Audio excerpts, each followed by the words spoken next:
Ang kwentong ito ay hango sa totoong buhay. Karanasan ito ni Carla. Taong 1975, Maligaya, Quezon.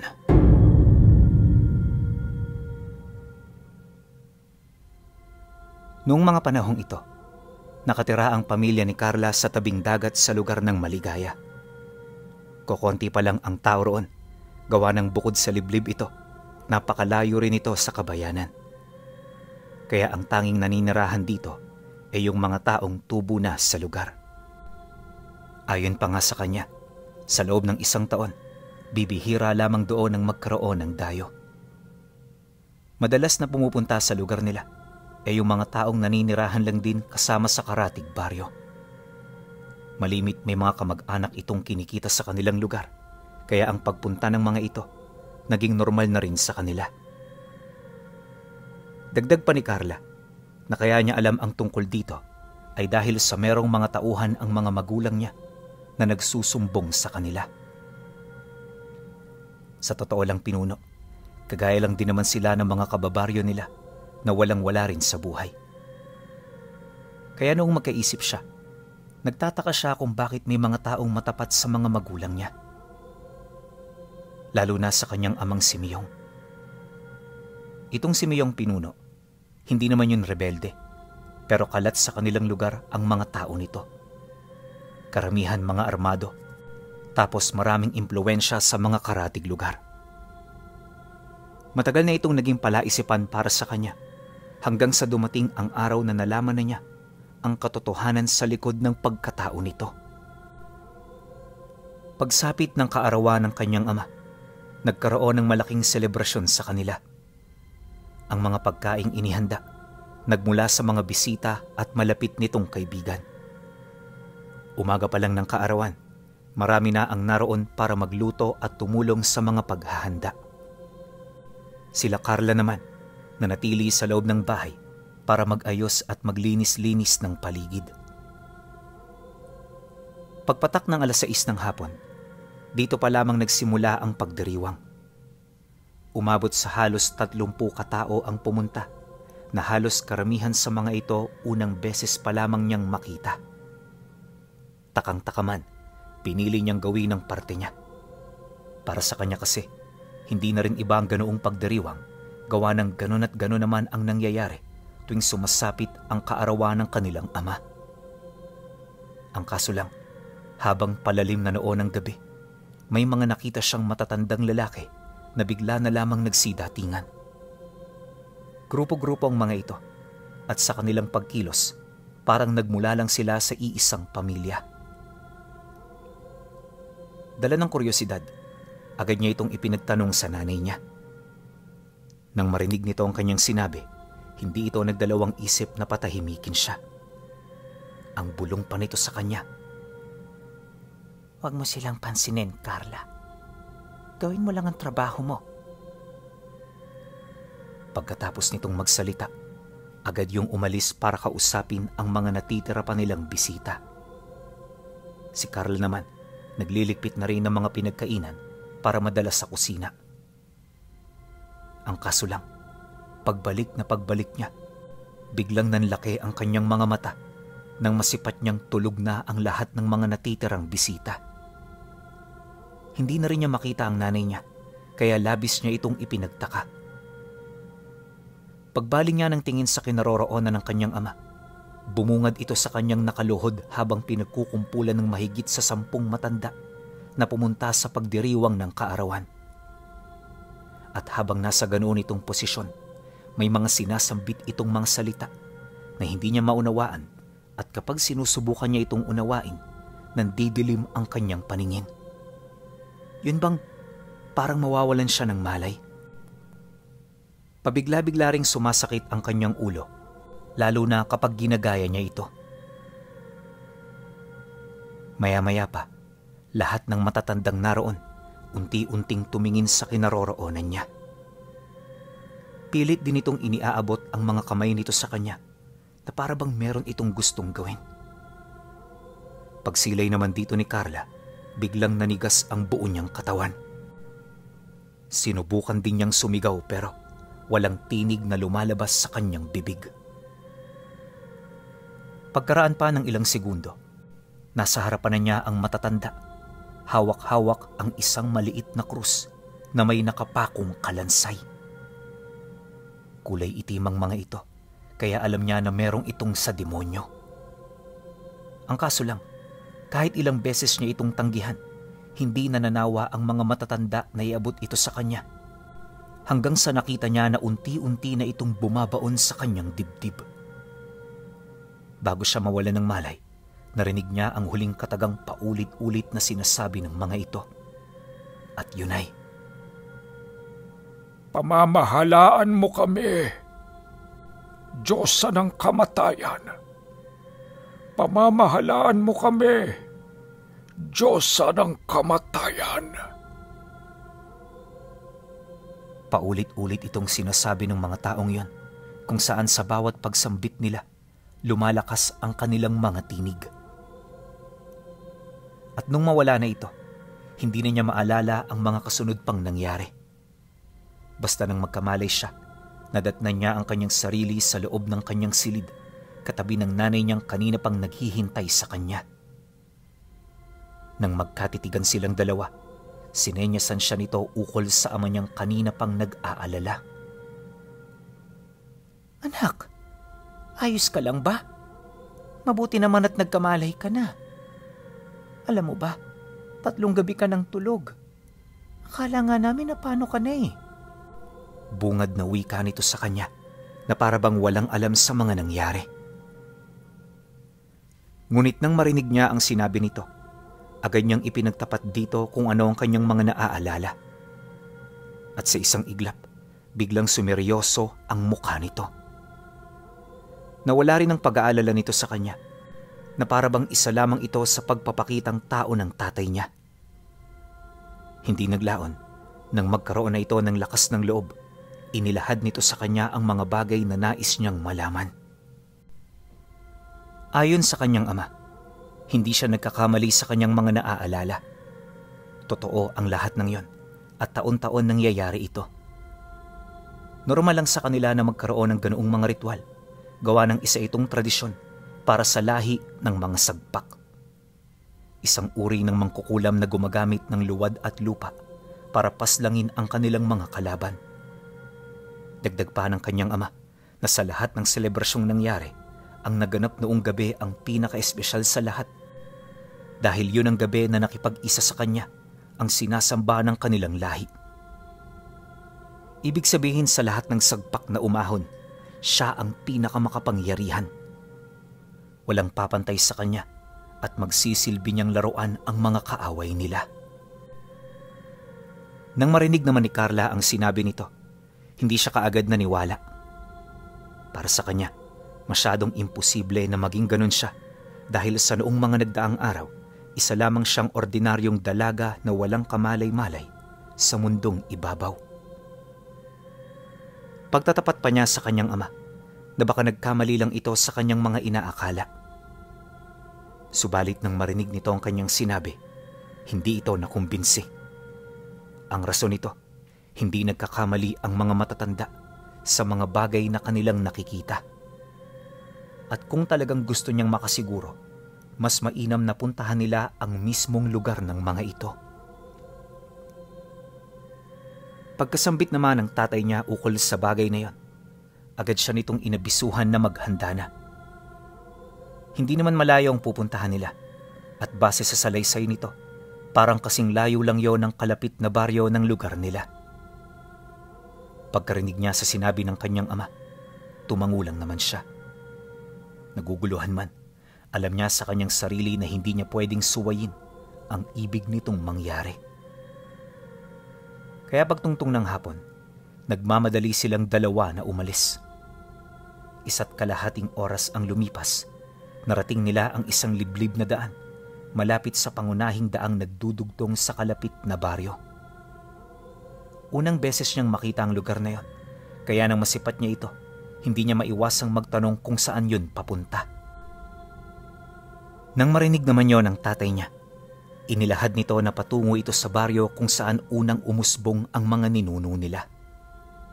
Dagdag pa nito na, pagdating nila roon, malalaman niya ang rason kung bakit sila umiiral sa mundong ibabaw. Dahil sa sinabi nito, hindi na siya nagsalita pa. At sa halip na magtanong pa ng kung ano-ano, minabuti niyang sumunod na lang ng tahimik. Alam niya kasi na walang paroroonan ang kanyang tanong, lalo pat wala naman siyang ideya sa kung ano ang ginagawa nila. Makalipas pa ang ilang minutong paglalakad, abot tanaw na nila ang entrada ng nayon na naroon sa paanan ng bundok. May maliit di na palayan sa tabi nito at may malawak na lambak di kalayuan. Sa estado ng lugar, mukhang hindi pa ito alam ng ibang tao. Marahil ang tanging nakakapunta lamang doon ay yung mga taong pinahintulutang pumasok ng mga taga roon.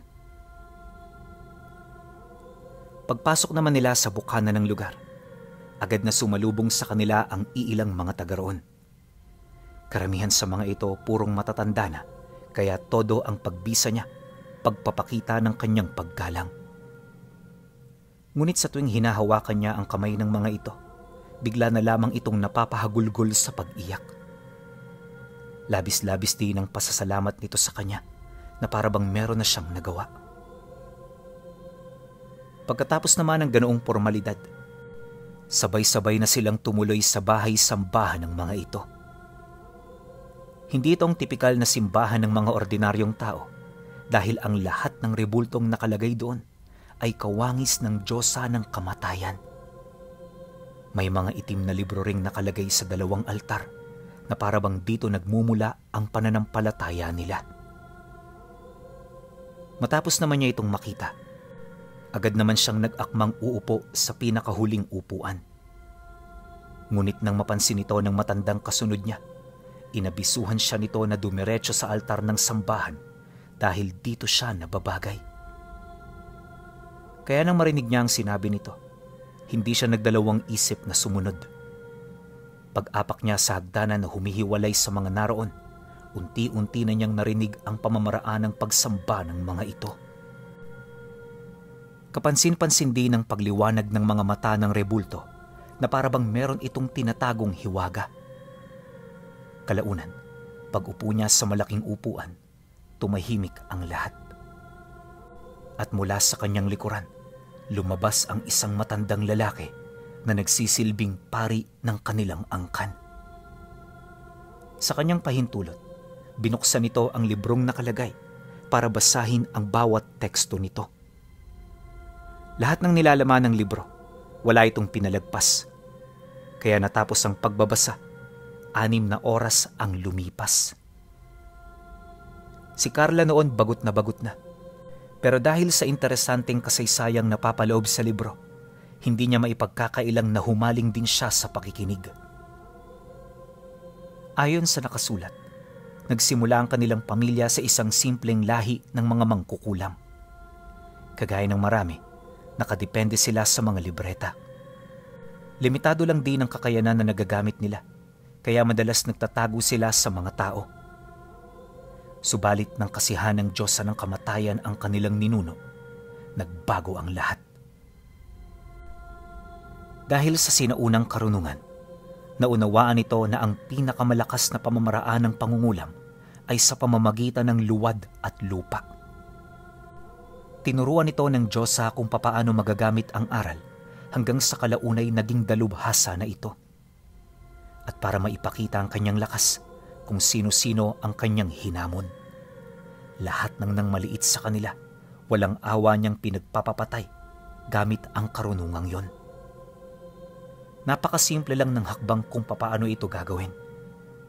Una, kailangan merong kang naipong luwad sa araw ng Biyernes Santo. Itatago mo ito at tuwing mahal na araw daragdagan mo. Kung meron ka namang gustong bawian ng buhay, kumuha ka lamang ng maliit na peraso ng luwad at ihalo mo ito sa lupa. Sarili mong laway ang magsisilbing pampalapot nito habang binubuhay mo ito ng dasal. At sa sandaling makumpleto ang ritual, mawawala ang luwad sa lupa. Sa pagsapit ng gabi, dahan-dahan itong maglalakbay sa kailaliman ng lupa hanggang sa marating na nito ang tahanan ng biktimang iniisip at kinagagalitan nila. At sa oras na kumapit na ang luwad sa bawat pundasyon ng bahay, lahat ng maiisip mo pwede mo nang gawin dito. May kapangyarihan ka ring idamay ang mga kamag-anak nito na nakatira sa iisang bubong. At kahit umalis na sila sa lugar na yon, hindi na mawawala sa kanila ang marka ng luwad. Dagdag pa ng matandang nagsasalita, isa yon sa pinaka-nakakatakot na aral ng kulang. Isipin mo, hindi ito kayang matunto ng mga albularyo at mas lalong hindi nito kayang hulihin ang kaluluwa mo. Kaya mo ring pabaliwin ang iyong mga biktima at kaya mong linlangin ang mga manggagamot na tumutulong. Gamit din ang laway ng iyong biktima, maililipat mo sa albularyo ang sumpang dinadala nito. Ganon ka makapangyarihan ang kanilang aral, kaya sa paglipas ng mahabang panahon, walang kahit na anong lahi ng mangkukulam at mambabarang ang nakatalo sa kanila. Kayang-kaya rin nilang pumatay noon ng mga aswang, maliban na lamang kung ito ay maranhig. Yun lang kasi ang tangi nilang kahinaan dahil ang mga maranhig hindi kayang pasukin ng kanilang abilidad. Walang kapasidad ang mga pumanaw na makaramdam ng kahit na anong sakit. Kaya kahit ibuhos nila dito ang kanilang kapangyarihan, wala itong magagawa. Nabanggit din ng matanda na yun ang rason kung bakit ikinubli nila ang kanilang nayon sa totoong mundo. Makapangyarihan ang kanilang angkan, pero may iisang nilalang silang kinakatakutan. Sa paglipas ng mga milenyo, marami ng mga kinasangkapan ng Diyos ng kamatayan ang sumubok na pumatay ng maranhig, ngunit kagaya ng maraming nauna, tanging kabiguan lang din ang nalasap nila. Kaya magmula noon, unti-unti na nilang tinanggap na wala silang laban sa mga nilalang na yon. Matapos itong mailahad ng matanda, agad naman itong lumapit sa kanya para ipagtapat ang rason ng kanilang pag-imbita. Bilang ika-70 anak na napili, nasa mga kamay mo ang kaligtasan ng ating lugar. Tandaan mo, Apo, na wala kang ibang gagawin kundi ang siguraduhin ang kaligtasan ng lugar na ito. Ang mga anak ng Diyos ng kamatayan ang siyang gumagabay sa amin. Ikaw ang tagapagligtas at ikaw ang aming sandata.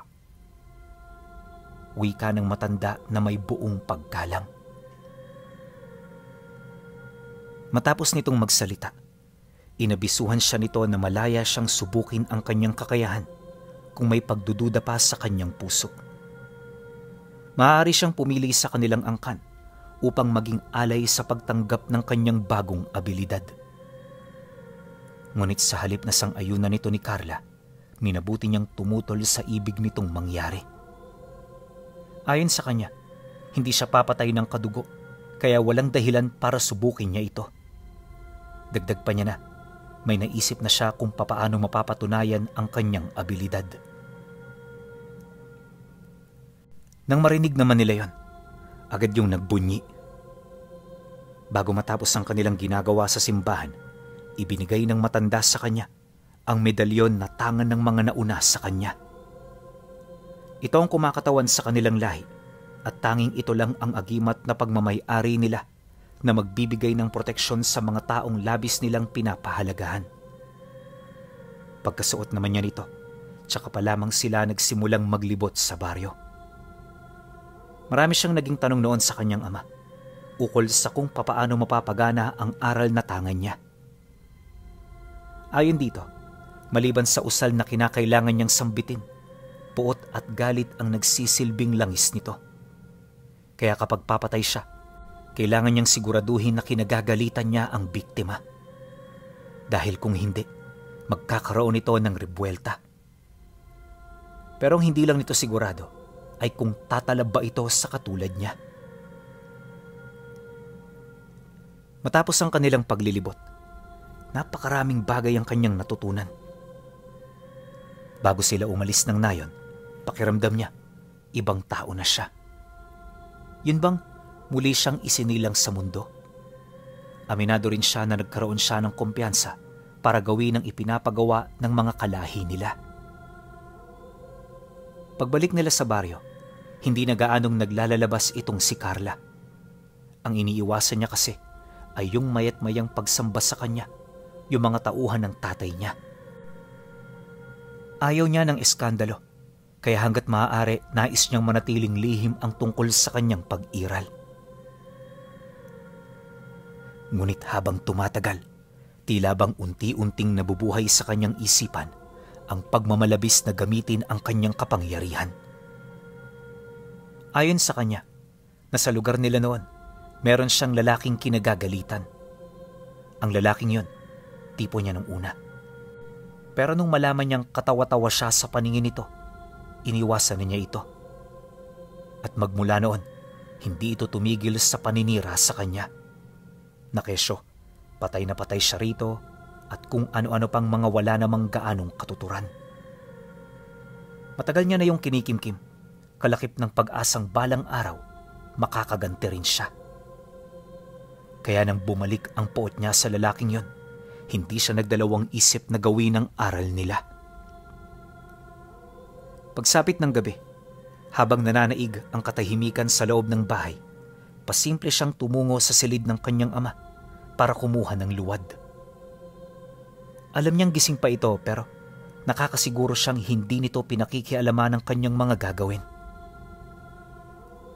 Matapos naman niyang makakuha, nagmamadali siyang tumungo sa labas ng bahay, bitbit ang isang maliit na lampara. At nang marating niya ang ilalim ng papag nila, dito niya sinimula ng pagpapadala rito ng karamdaman. Habang hinihimas-himas niya ang luwad, 7 beses niyang sinumbit ang mga buhay na salita hanggang sa mamatay na ang siga ng lampara. Pagbalot ng kadiliman, dito niya na unti-unting nakita ang pamumuno ng lupa sa hawak niyang luwad. At nung dinuraan niya ito, biglang may nagsilabasan ditong mga uod at insekto. Nagsimula na rin itong maglabas ng kakaibang amoy na halos hindi katanggap-tanggap sa kanyang sikmura. Gayunpaman sa kabila ng ganoong pangyayari, ipinagpatuloy niya ang nasimulan niya hanggang sa lamunin na ng lupa ang kabuuan ng luwad. Matapos niya itong makita, tsaka pa lamang siya umalis sa ilalim ng papag ng bahay nila. Nabuhay na rin noon ang siga ng kanyang lampara, kaya madali siyang nakabalik sa loob ng kanyang silid. Pagsarado niya ng pinto, nakita niyang nakaupo sa tabi ng kanyang higaan ang kanyang ama. Di pa man siya nakakapagsalita, inabisuhan siya nitong pakiramdaman ng kanyang kapangyarihan dahil ang mga katulad niya may kakayahang masundan ng lahat ng bakas ng mga mahikang kanilang binitawan. Nang marinig niya ang sinabi nito, agad niya itong sinunod. At sa isang iglap, nakita niya sa kanyang isipan ang mabilis na paglakbay ng luwad patungo sa bahay ng kanyang biktima. Naramdaman din niya yung kumapit sa pundasyon ng bahay kung saan kasabay nito ang pagkakaroon niya ng kaalaman ukol sa kung ilan ang taong naninirahan sa loob nito. Bawat isa sa mga kamag-anak ng lalaki, markado ng kanyang abilidad, ngunit minabuti niyang wag itong idamay. Ayon sa kanya, ang lalaki lang ang nagkasala, kaya ito lang ang papahirapan niya. At sa loob ng halos 8 araw, kung ano-anong sumpa ang pinakapit niya rito. Minsan dumudura ito ng uod, may bumubukol sa loob ng katawan, at ang pinakamasaklap sa lahat ay ang pagdumi nito ng buto ng tao. Tuwing sumasapit ang gabi, pinapadalhan niya yon ng masasamang bangungot at mga tinig na umiikot sa paligid ng silid kung saan ito nakaratay. Nilagyan din niya ito ng mga pantal at butlig sa mga masiselang parte ng katawan nito. Hindi naglaon. Nang mapagtanto ito ng pamilya ng lalaki, agad yung humingi ng tulong sa kakilala nitong albularyo. Halos 3 gabi rin siya nitong hinanap, pero walang kahit isang bakas ang natunto nito. Nakakasiguro rin siyang nalilito na noon ng albularyo, gawa ng yung sitwasyon ng lalaki parang pinaghalo-halong abilidad ng mga taong may alam sa lihim na karunungan ng kaliwa. Bukod kasi sa kulam, parang naaswang din ito at binabarang. Dagdag pa niya na lahat ng pag-uusap sa loob ng bahay na yon, rinig na rinig niya, kaya alam niya kung sino ang pinaghihinalaan ng pamilya ng biktima.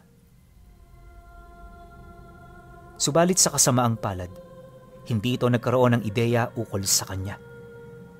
Wala namang kasi silang ugnayan ng lalaki at ni minsan hindi rin sila nagkaroon ng komunikasyon. Basta kapag nagkakasalubong sila, wala lang pansinan. Tanging siya lang din ang nakakaalam ng galit niyang yon dahil sa malihim siyang tao.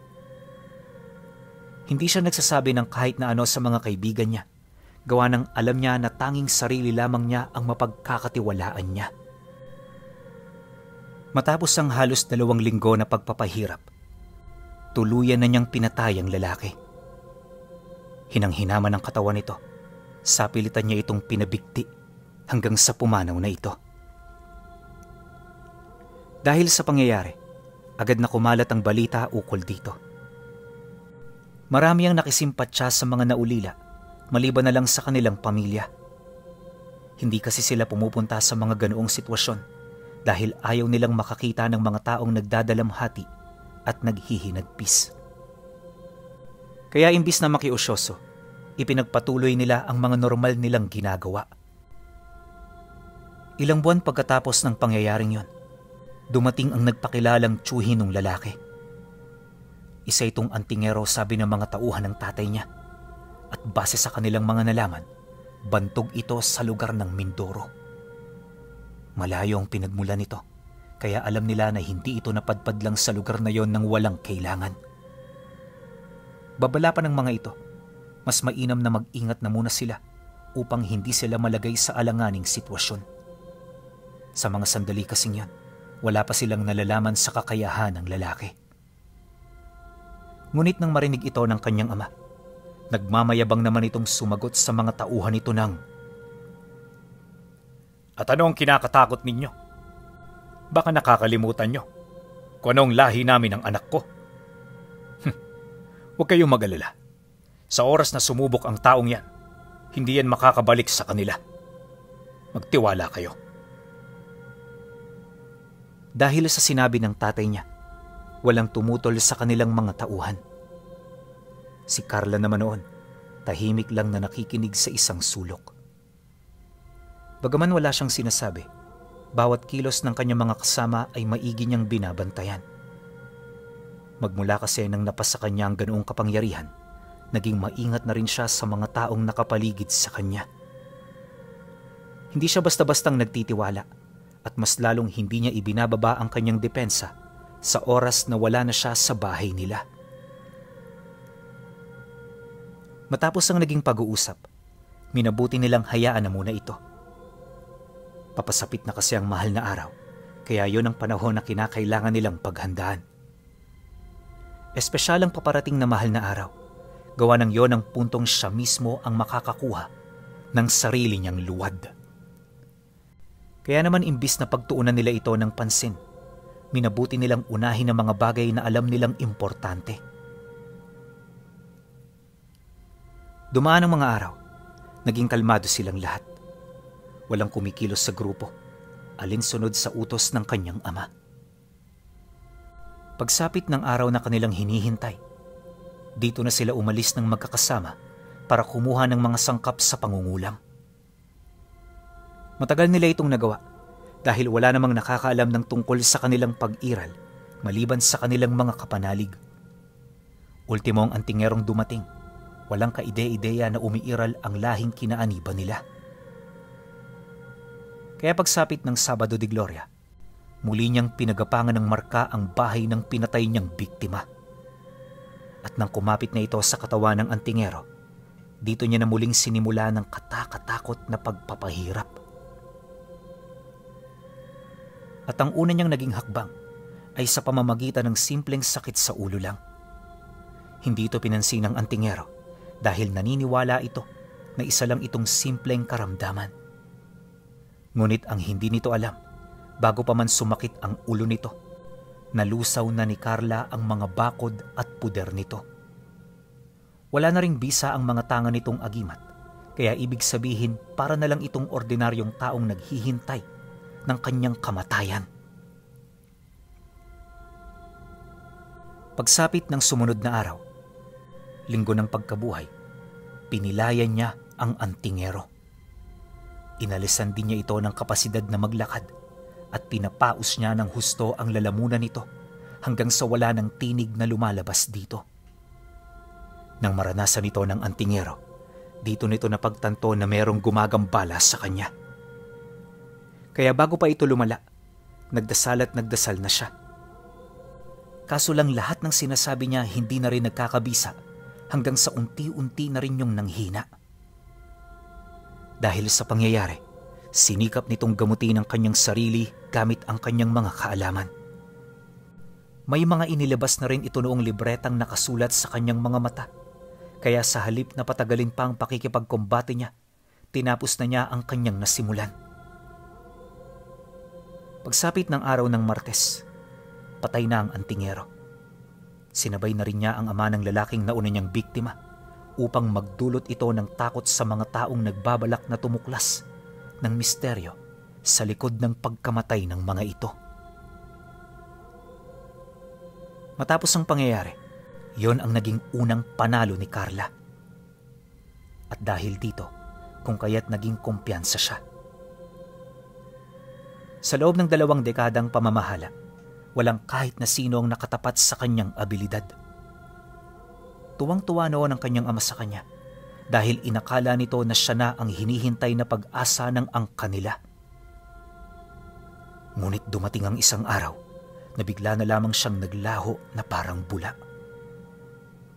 Marami ang naghanap sa kanya, pero walang kahit ni isa sa mga ito ang nakapagturo. Hanggang sa nakita siya ng tatay niya, nakasakasama ng isang matandang maranhig. Habang naglalakad ang matanda, kitang-kita nito ang kanyang anak na nakabuntot dito na parang aso. Walang duda, yun nga si Carla. Ngunit ang hindi niya mawari, bakit ito nalagay sa ganoong sitwasyon? Ano man ang nangyari, habang buhay na itong naging misteryo sa tatay niya. At magpahanggang sa ngayon, marami pa rin ang nakakaalala ng kwento ni Carla, ang alipin ng maranhig.